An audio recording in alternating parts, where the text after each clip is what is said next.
अस्सलाम वालेकुम। आज का हमारा टॉपिक है formation of Congress ministries 1937 to 1939, जिसे प्रोविंशियल इलेक्शन ऑफ 1937 भी कहते हैं। तो ये हमारा पाकिस्तान अफेयर्स का लेक्चर नंबर 21 है। तो अगर हम कंपैरिजन करें मुस्लिम लीग का और कांग्रेस का, तो हमें एक मेजर डिफरेंस देखने में आता है। कांग्रेस ने खुद को साबित किया कि वो वाकई ही इंडिया की एक पॉलिटिकल पार्टी है और वो गली मोहल्ले के लोगों के साथ इंटरेक्शन और जो जिसे आमतौर पर थड़े की सियासत कहते हैं, गली मोहल्ले की सियासत कहते हैं, तो उसके अंदर वो काफ़ी ज़्यादा एक्सपर्ट थी और इस चीज़ का उसने भरपूर फ़ायदा उठाया। और उसके अलावा उसने बहुत ज़्यादा सारी सीट्स हासिल की और अपनी गवर्नमेंट कायम की। इसके अलावा अगर हम देखें तो अगर हम थोड़ा बैकग्राउंड के ऊपर बात करें तो आपको याद होगा कि राउंड टेबल कॉन्फ्रेंसेस हुई थी। ये सारा आपको पढ़ाया जा चुका है। राउंड टेबल कॉन्फ्रेंस के ऊपर पूरा लेक्चर मौजूद है। राउंड टेबल कॉन्फ्रेंसेस हुई थी 1930 टू 1932। ये कायदे आज़म ने मशवरा दिया था लॉर्ड एरविन को कि आपने जो कानून साजी करनी है उसके अंदर आप इंडियंस को भी शामिल कर लें, यानी कि जो टेबल टॉक्स होनी है। तो जो किंग थे जॉर्ज 5, उनके दावतनामे पर या हिंदुस्तान के लीडर्स लंदन गए थे और 3 दफ़ा राउंड टेबल कॉन्फ्रेंसेस हुई थी और तीनों दफ़ा उसको लीड किया था वहाँ के प्राइम मिनिस्टर ने, जिनका नाम था रैमसी मैकडोनल्ड। तो उसके बाद 1933 में 1933 में मार्च के महीने में वाइट पेपर जारी किया गया जो कि थीसिस था इस सारी सिचुएशन का, यानी कि साइमन कमीशन का और राउंड टेबल कॉन्फ्रेंसेस का, नेहरू रिपोर्ट का और जिना के पॉइंट्स का, इन सारी चीज़ों का वो एक थीसिस था जो कि ब्रिटिश पार्लियामेंट में पेश किया गया और इन सब चीज़ों को मद्देनज़र रखते हुए एक्ट ऑफ 1935 बना दिया गया, 1935 का एक्ट बना दिया गया, जिसमें सूबों को ज़्यादा से ज़्यादा खुद मुख्तारी दे दी गई और उनके इलेक्शन होने थे जो कि 11 सूबों में होने थे।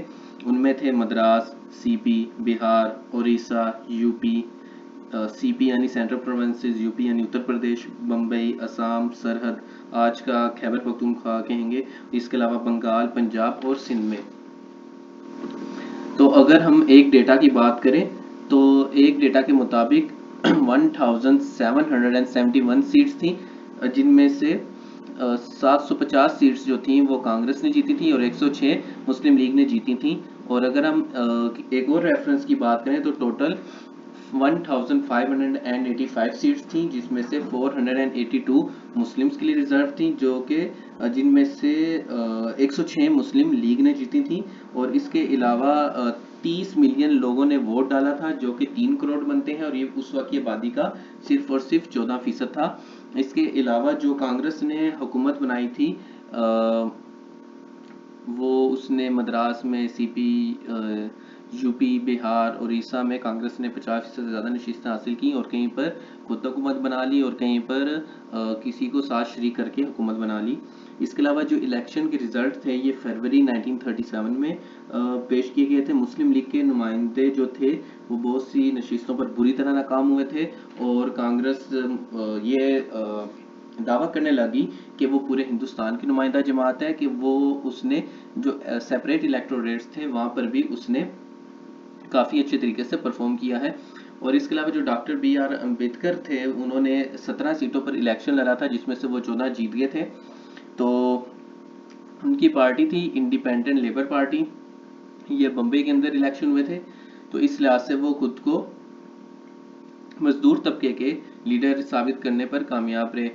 इसके अलावा अगर हम बात करें जो कांग्रेस ने मिनिस्ट्रीज बनाई थी वो मैं आपको पहले बता चुका हूँ कि उसने मद्रास, सीपी, यूपी, सीपी यानी सेंट्रल प्रोविंसेस, यूपी यानी उत्तर प्रदेश, बिहार और उड़ीसा में सीट्स बनाई थी।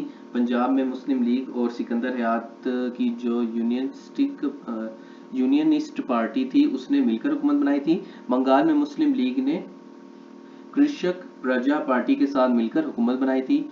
सिंध में सिंध मुस्लिम पॉलिटिकल पार्टी ने हुकूमत बनाई थी।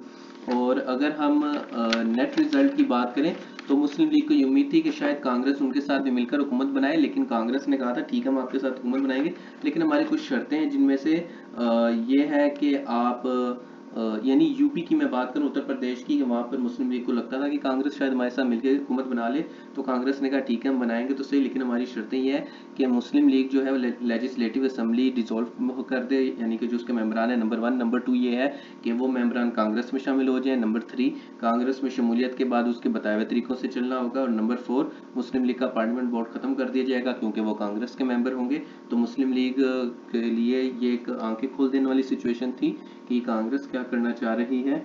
उसके अलावा जो हमारे सामने मुख्तलिफ चीज़ें आती हैं वो ये है कि पीरपुर रिपोर्ट जो है, जो कि मुस्लिम लीग ने बनाई थी कांग्रेस के जुल्मों के खिलाफ। और इसके अलावा एक बहुत अहम वाक़या हुआ था कि जो वर्ल्ड वार 2 है उसके अंदर जो उस वक्त के वासराय थे, यहाँ पर आपको दिखाए गए हैं, यहाँ पर ही उनका फुल नेम भी गिवन है कि इन्होंने कहा था कि अब जंग अज़ीम दोइम शुरू हो गई है, वर्ल्ड वार 2 शुरू हो गई है, तो हम अब जो इंडियन आर्मी है वो ब्रिटेन के लिए फाइट करेगी। जबकि कांग्रेस ने कहा था ठीक है आप ये करना चाहते हैं करें, लेकिन इसके बदले में आप हिंदुस्तान को आज़ाद कर देंगे। तो उन्होंने कहा कि तुम्हें अगर आम लैंग्वेज में बात की जाए कि ज़्यादा होशियार बनने की ज़रूरत नहीं है, कि मैंने तो फैसला कर लिया है कि इंडियन आर्मी ब्रिटेन की तरफ से फाइट करेगी, और जहाँ तक बात है तुम्हारी आज़ादी की तो हम उसके ऊपर देखेंगे कि वो हो सकती है या नहीं हो सकती, लेकिन अभी के लिए तो फाइट करनी है। इसके अलावा जो कांग्रेस के मजालिम है मुस्लिम कौम के ऊपर, और दूसरे वो मैं भी आपको बताता हूँ, उसके ऊपर भी कांग्रेस ने काफ़ी सख्त रद्द अमल पेश किया था। और इसके अलावा मुस्लिम लीग की कैंपेन भी चल रही थी, कायदे आज़म भी अब थड़े की सियासत की तरफ आ रहे थे, वो भी पब्लिक के साथ इंटरेक्शन को बहुत ज़्यादा बढ़ा चुके थे। मुस्लिम लीग पब्लिक के दरमियान जाना शुरू हो चुकी थी, पहले से बहुत ज़्यादा उनकी पब्लिक एक्टिविटीज़ में इजाफा हो गया था। इसके अलावा जो वंदे मातरम जो नेशनल एंथम के तौर पर स्कूलों में राइज कर दिया गया, जिससे जो मुस्लिम कल्चर था वो नहीं पेश होता, सिख कल्चर पेश नहीं होता, हिंदू मत कल्चर पेश नहीं होता, क्रिश्चियनिटी पेश नहीं होती, तो सिर्फ हिंदुइज्म है उसके अंदर। तो ये एक ऐसी नेशनल पॉलिटिकल पार्टी है जो सिर्फ एक तबके की नुमाइंदा है। इसके अलावा वर्दा स्कीम थी जिसमें हिंदू सॉफ्ट इमेज और स्टोरीज ऑफ हिंदू हीरो सुनाई जाती थी, ये गांधी ने लॉन्च की थी, गांधी जी ने, जिसमें जो हिंदुओं का सॉफ्ट इमेज है वो पेश किया जाता था, जिसकी मदद से अब जो नौजवान नस्ल होगी, आने वाली नस्ल होगी, वो हिंदू माइंडसेट रखती होगी और उनको हिंदू मत के लिए यूज़ करना आसान होगा। और इसके अलावा जो तिरंगा है, जो इंडियन फ्लैग है, उसको हर जगह लगाया गया। फिर विद्या मंदिर स्कीम थी कि जो एजुकेशन सिस्टम था वो प्योर जो हिंदू मंदिर सिस्टम का एजुकेशन सिस्टम है वैसा किया जा रहा था, ताकि जो कल्चर एंड सिविलाइजेशन पैदा होगी वो प्योर हिंदू होगी। इसके अलावा हिंदू मुस्लिम फसादात बहुत ज़्यादा बढ़ गए थे, और जो मुस्लिम मैस कॉन्टैक्ट कैंपेन है वो भी लॉन्च हो चुकी थी, जिसमें मुस्लिम लीग और जो दूसरे उलमाए कराम की जो पार्टियां थी, लेकिन मुस्लिम लीग आगे आगे थी और मुस्लिम लीग को अब बहुत ज़्यादा शोहरत मिल रही थी। तो इन तमाम बातों की वजह से और वासराय से लड़ाई झगड़े की वजह से कांग्रेस ने 22 अक्टूबर 22 अक्टूबर 1939 को यानी कि अपनी मिनिस्ट्रीज रिज़ाइन कर दी, ख़त्म कर दी। उसके बाद जो मुस्लिम लीग थी उन्होंने योम निजात मनाया था। तो चैनल पर आने के लिए और वीडियोस देखने के लिए आप सब लोगों का बहुत बहुत शुक्रिया। अल्लाह हाफिज़।